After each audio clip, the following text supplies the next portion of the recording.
Welcome back to the Make It Count podcast. I'm Marcus Mire, founder of Mire Group CPAs and the Total Control Accounting System. I'm Tyler Warner, small business owner with a lot of accounting questions.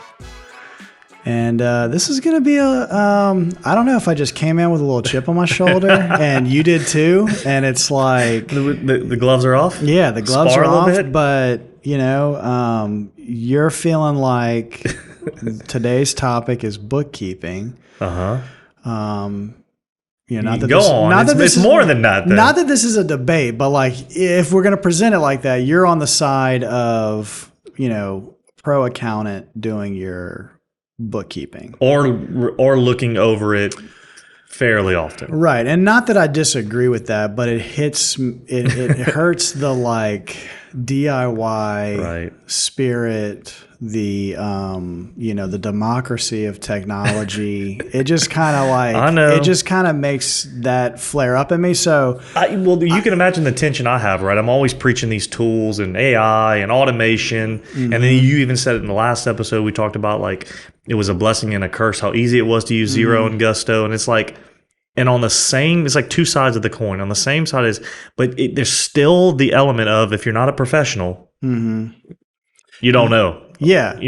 Yeah. And like we said last time, now you can just do further damage than you ever could before. Right. You know what I mean? The gatekeeper's gone. Yeah, exactly. It used to be like, I know clients who, I've seen this before, they never even had a set of books. Their accountant had the books. Mm-hmm. Like they were writing checks, they were depositing money. They didn't even have a set of books. Yeah, no, you could almost argue like their drawer full of receipts at least is a drawer somewhere that's not doing any damage. But having it all like in the system coded wrong, or even setting up your own payroll and paying people wrong, or screwing up their taxes. Have you done this? No, okay. because of a conversation like this where you pleaded with me and said, hey man, there's a lot you can screw up with payroll. Like, let us do this. And I was the first one to say, you're right. Yeah. So let's have the same conversation with bookkeeping, because I think you're right.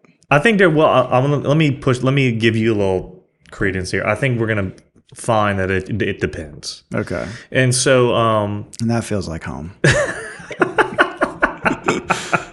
Okay.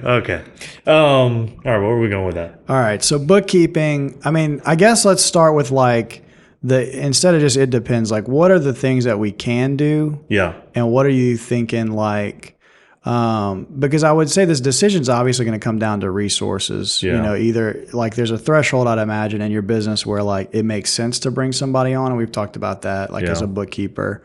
That labor workload is like going down, and we talk a lot about that too, just because the efficiencies of all these tools.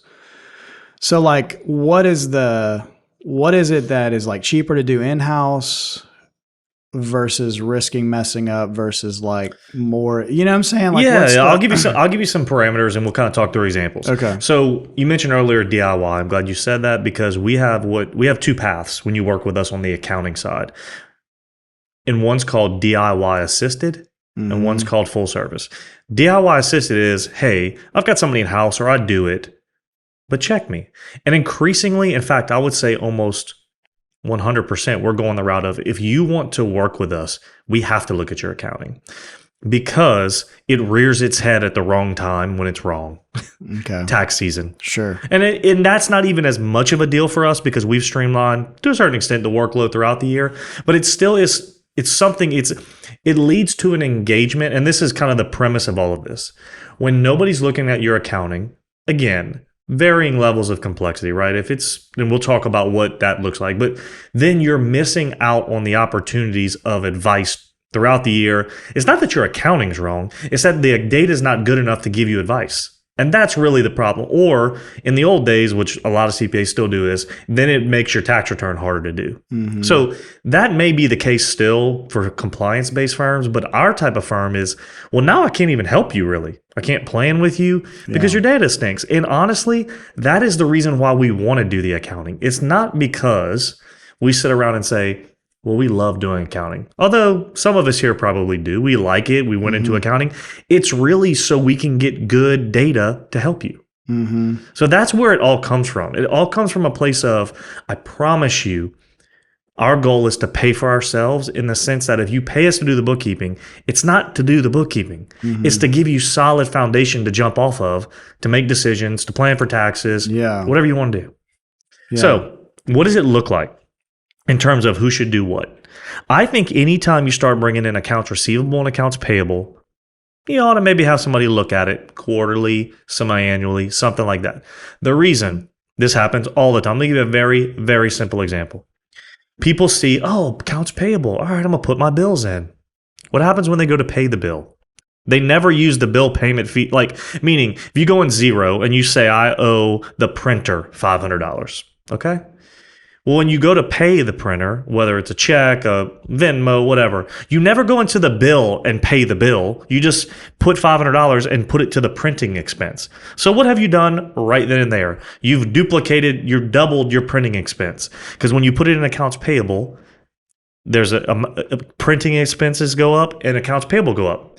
When you pay them and you don't pay it through the bill, what happens? Cash goes down, printing expense goes up. All right, I'm already lost. All right. So this is play. This is my point. What? Okay. So you're talking about like just the software, like the UI has like bill. Correct. Like if you go on Xero right now, the business tab has bills to pay. Yeah. And it's again to your point about last episode. It's so easy. Oh yeah. So and so money. Let me put my bills in. Mm-hmm. You then go away, and 2 weeks later, you go, got to pay so and so. Yeah, and you're just talking about people would forget to go back and match those. Correct. Okay. They wouldn't say they paid the bill. They would just add a cash transaction, which it is both. Mm-hmm. But if you don't match them properly, the bill stays outstanding, and you've duplicated expenses. Okay. So that's just a very simple one. Yeah. Same thing kind of happens with, and now payroll's getting super easy with Gusto, but even that, the way Gusto comes into Xero, people don't know how to do. I mean, we'll spend a year. Not a year. We'll go through the whole year of people's Gusto bills coming into Xero because the clients we've told them how to do it. They can't figure it out. It's like, why is payroll expense double what it says on the W-2s? Well, because they didn't do the bill, right? So, like when you start having that kind of thing, bills. I do that all the time with invoices. So accounts receivable. Okay. Like, spill the beans here. What do you do? Yeah, this is a confession. Yeah, this is. It's first path. Forgive me, Marcus Mire, I've sinned. Yeah, first path to healing. So, basically, I send invoices through Xero. Yeah. But like if people pay me via check or pay me something else, like I don't go back and like match those up whenever it hits the bank feed. Mm-hmm. And I should. Well, let me give you a simple reason that'll hit home. Because I know people think, who the heck cares? It's the counting. Let me give you a very simple example. In that example, you've double counted your revenue. You want to pay taxes on more money than you collected? Of course not. But that's like the things I always try with. So if I go now on Xero and I would put out like a P&L or whatever, it'll show my accounts receivable. Well, accounts receivable won't be on the P&L. Whole other reason why we're doing this episode. Balance sheet, excuse me. Accounts receivable. Let's make sure I'm. Accounts receivable is an asset on your balance sheet. Correct. All right. Good boy. Thank you. I'm not a total. I've got a lot of questions, but you're right. Okay, but that's what I mean. Is that would be off because it would show my equity or revenue would be. So let me walk through what you're trying to say. Okay. On an accrual basis, so there's a little twist here. On an accrual basis, when you sell something, so you sell services, you increase AR and you increase AR being accounts receivable, increase revenue. You can stop there. And then you go and collect the money. What the collection should do is make AR go down and cash go up. You've already recognized the revenue, right? In the first example. Yeah. But if you don't do that, and instead you just say, I deposited some revenue, you would then deposit, cash goes up, and revenue would go up. So what have you done? You've double counted the revenue. Because what's happened? Your balance sheet still says you have accounts receivable. You don't have. So I, as a CPA, when I look at your books, I go, is revenue right? Because he's saying he's got accounts receivable outstanding from 2 years ago or 6 months ago. Yeah. And I know his business and people don't take that long to pay him. Right. So it's a quick tip off, but then I have to go back and undo your payments and apply them and all that kind of stuff. So AR and AP, if you start messing with that, again, super easy. As long as you're disciplined, know what you're doing. But what happens? The bullets start flying, and you're like, oh, just deposit the check. Yeah. Don't match it up. Yeah. I'm good. Because we need the money. Of course. So, And your cash balance, well, I'm going to say would be right, but may or may not be right. But But in that example, I could show you where you're quickly paying tax on revenue you don't have. Yeah. Now, most people would get that fixed. Usually I get that fixed before I get it to you. But do you? Well, I usually never get it to you. So this is just, I'm digging a hole here. That's all right, let's be helpful for some other people because I Right. don't think they're in the same spot that I'm in. Correct. I want to kind of hear what are some more parameters of like, those are good kind of like buckets, that's you know what I mean? But like, what are you thinking in terms of like volume of transactions where obviously the more transactions and the more types, the more vulnerability there is to goof stuff up. Absolutely. So like, what do you, I mean, I don't necessarily know it's volume of transactions, but volume can be easy if transactions are similar, right? I mean, you could let's just say you do $10 million in revenue, but the transactions are similar.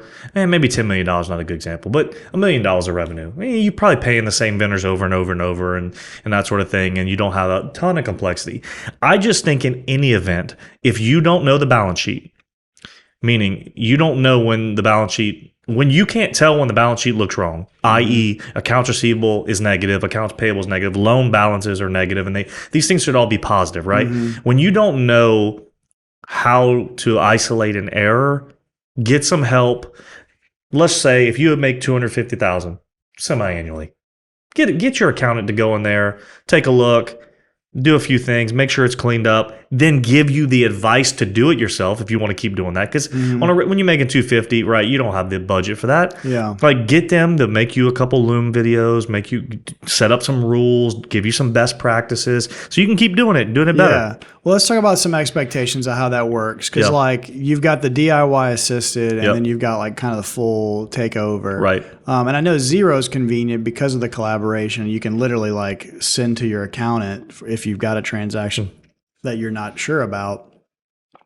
But yeah, what does that expectation look like? Because Xero, again, all these services advertise like real-time accounting data. And we're you guys love that, advocate for it. But I know there's got to be some lag time when you offer that as a service. Like, what's a good expectation? Is that part of the equation? For I would say for this, it's kind of a two-pronged approach. I would say if you're doing it yourself, there's no reason your cash shouldn't always be up to date because you have a bank feed. And that's one of the beauties of Xero or QuickBooks Online as well, is that you connect your bank and credit card. So at no point in time should your bank, if you stay on top of it, quick, caveat. If you just daily, which is really simple, reconcile your bank, which in Xero, the transactions come in, you just you match them or you add them as they come in.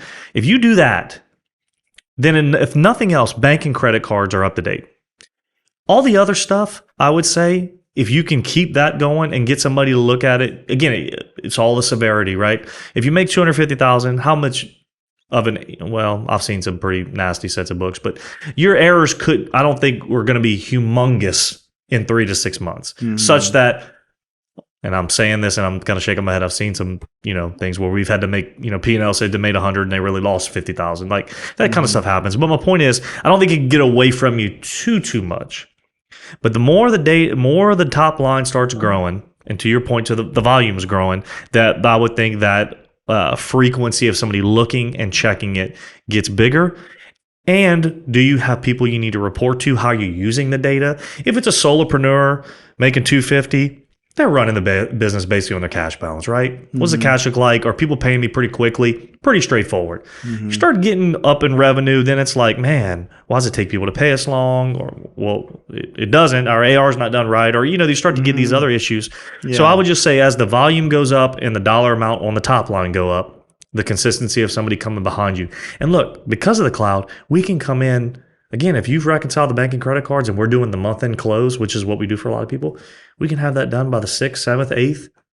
Easily. Shoot. Yeah. Describe the month-end close. What's that? Month-end close looks like us what you would call in the accountants world tying out the balance sheet. Means we're checking your bank reconciliation.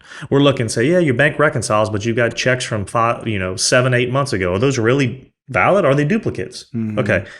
We're going through your fixed assets. Did you buy new fixed assets? Have we set them up properly for depreciation purposes? Are we considering how to depreciate them? Should we take accelerated or not? Is he having a good year? Maybe we should not take accelerated depreciation because we want to save some depreciation for the future. We're looking at your credit cards, the balances, right? We're looking at your loan balances. We're looking at, did you put everything through distributions that are personal expenses?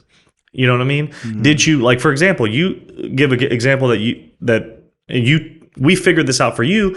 You were getting paid. Remember this? You'd sold a company and they were paying you through another company. We would go through every year in your revenue and make sure you didn't say that was revenue of the company you collected it in, because it was a personal asset you sold, essentially. Okay. So every year we would go and be like, oh, yeah, we know what that is. Yeah, you did it again. What's that? You'd say you did it again.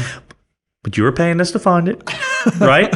So we would come behind you. We're like, oh, okay, So we're looking. So that's the balance sheet. We're kind of going through and making sure, like, okay. And look, for us, we tie out meaning we have support for every balance sheet account. Like, you can go in our file and see, there's the bank rec, there's the bank statement, there's the fixed assets and depreciation. There's the email from the bank that says this is the loan balance at such and such date and the interest paid year to date. Yeah. And then we go to the P&L and we check for reasonableness. Are the margins normal? Yeah. That kind of thing. Does payroll tied to the W-2 or the payroll reports?